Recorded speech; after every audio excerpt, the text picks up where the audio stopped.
السلام علیکم ورحمۃ اللہ وبرکاتہ۔ الحمد للہ رب العالمین والصلاة والسلام علی سید المرسلین، اما بعد فاعوذ باللہ من الشیطان الرجیم، بسم اللہ الرحمن الرحیم۔ برادران عزیز و معزز خواتین، آج کی اس نشست میں سورۃ النمل کی آیت نمبر 40 کا ترجمہ و تفسیر پیش کرنے کی سعادت حاصل کی جائے گی۔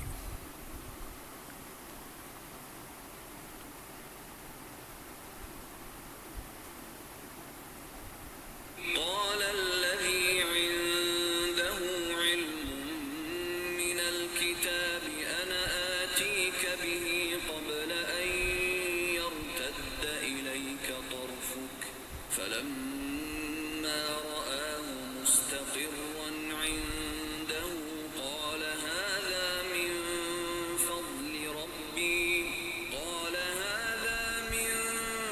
فضل ربي ليبلوني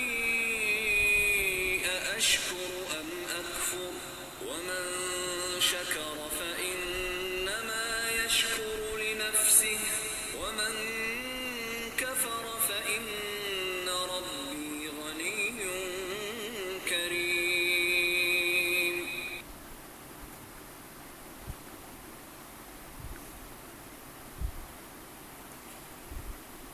اس نے عرض کی جس کے پاس کتاب کا علم تھا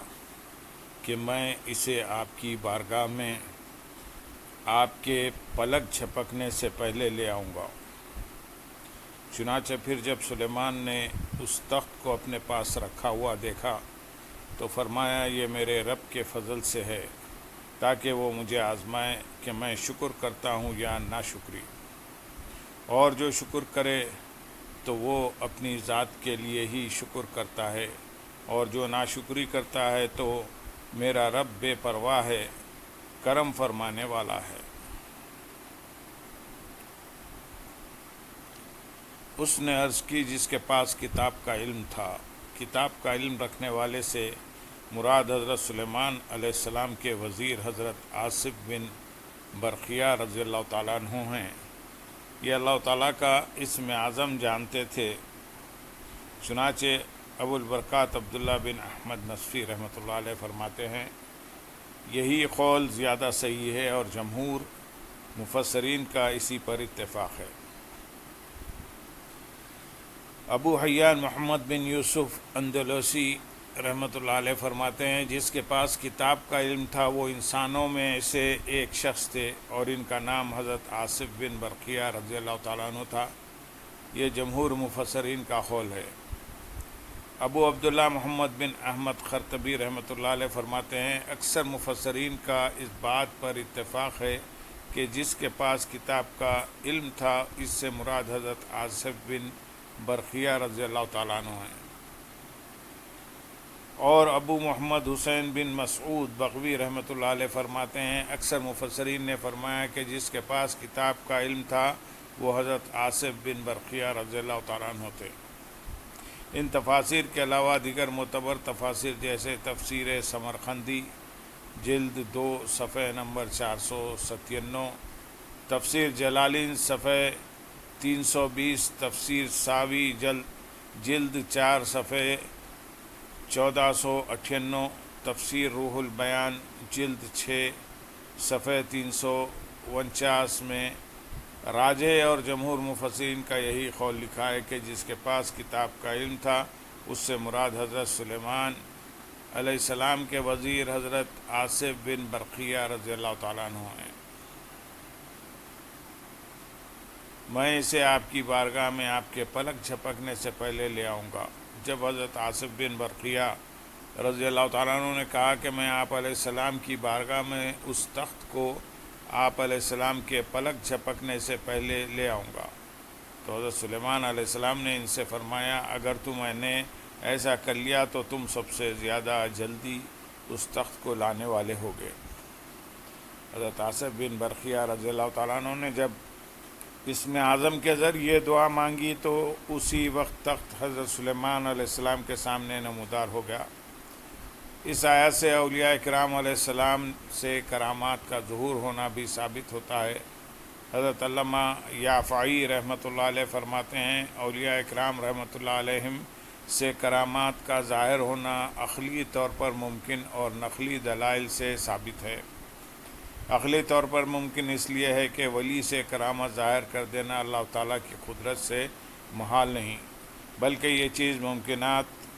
میں سے ہے۔ جیسے انبیاء کرام علیہ السلام سے معجزات ظاہر کر دینا، یہ اہل سنت کے کامل اولیاء کرام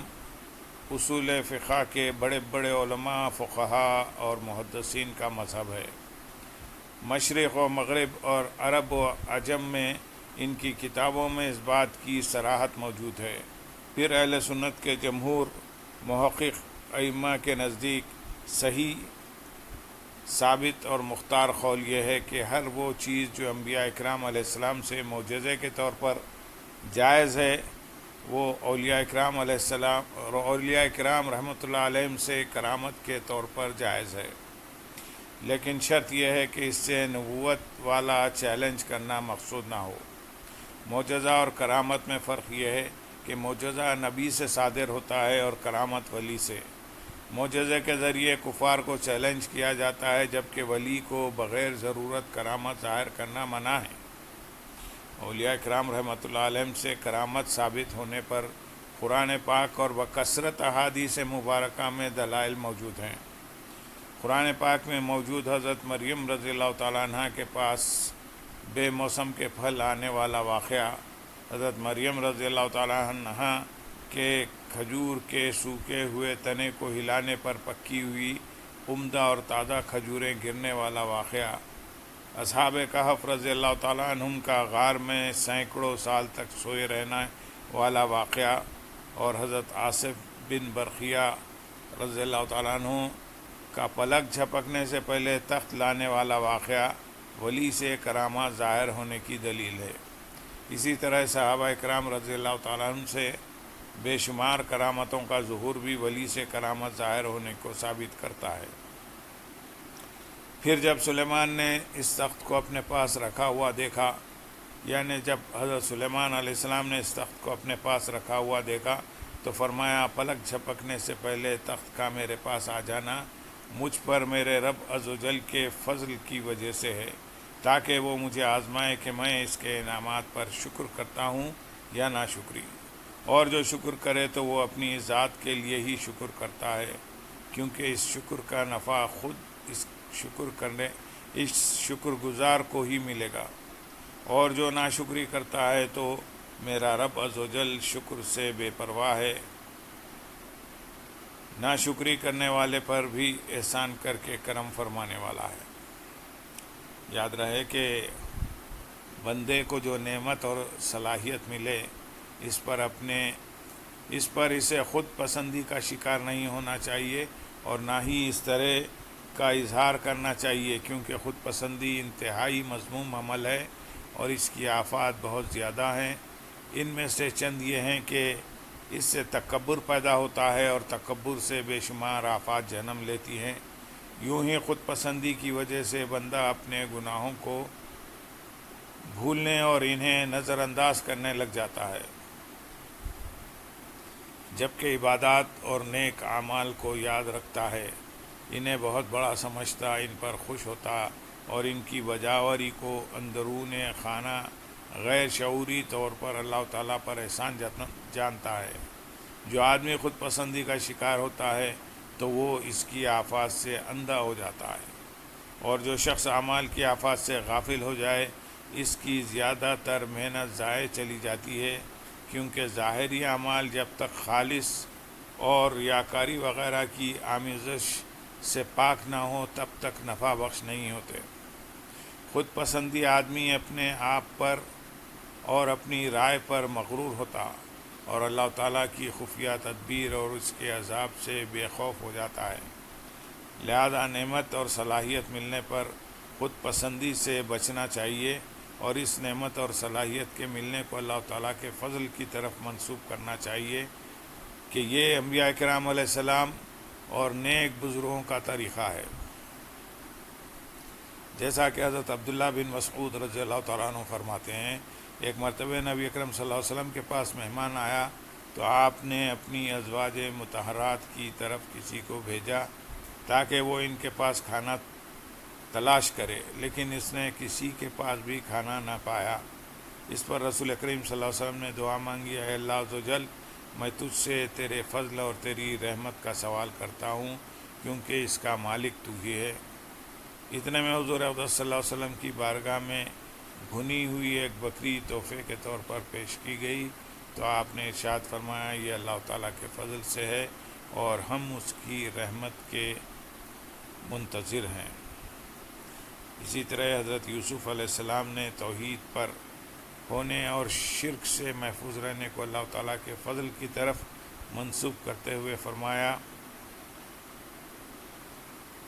اور میں نے اپنے باپ دادا ابراہیم اور اسحاق اور یعقوب کے دین ہی کی پیروی کی۔ ہمارے لیے ہرگز جائز نہیں کہ ہم کسی چیز کو اللہ کا شریک ٹھہرائیں، یہ ہم پر اور لوگوں پر اللہ کا ایک فضل ہے، مگر اکثر لوگ شکر نہیں کرتے۔ یوں ہی ہمارے بزرگان دین کا معمول تھا کہ جب وہ کوئی کتاب تصنیف فرماتے تو اس میں آنے والی غلطیوں اور خطاؤں کو اپنی طرف منسوب کرتے، جبکہ غلطی اور خطا سے محفوظ رہنے کو اللہ تعالیٰ کے فضل کی طرف منسوب کرتے۔ کوئی ان کا حال پوچھتا تو اپنا حال درست ہونے کی نسبت اللہ تعالیٰ کے فضل کی طرف کرتے۔ لہذا ہر مسلمان کو چاہیے کہ اللہ تعالیٰ کی بارگاہ کے مقرب بندوں کی پیروی کرتے ہوئے ہر نعمت اور صلاحیت کے ملنے کو اللہ تعالیٰ کے فضل کی طرف منسوب کرے اور خود پسندی سے بچے۔ اللہ تعالیٰ عمل کی توفیق عطا فرمائے، آمین یا رب العالمین۔ اللہم صلی علی سیدنا محمد وعلی آل سیدنا محمد وبارک وسلم، وآخر دعوانا ان الحمد للہ رب العالمین۔ سبحان ربک رب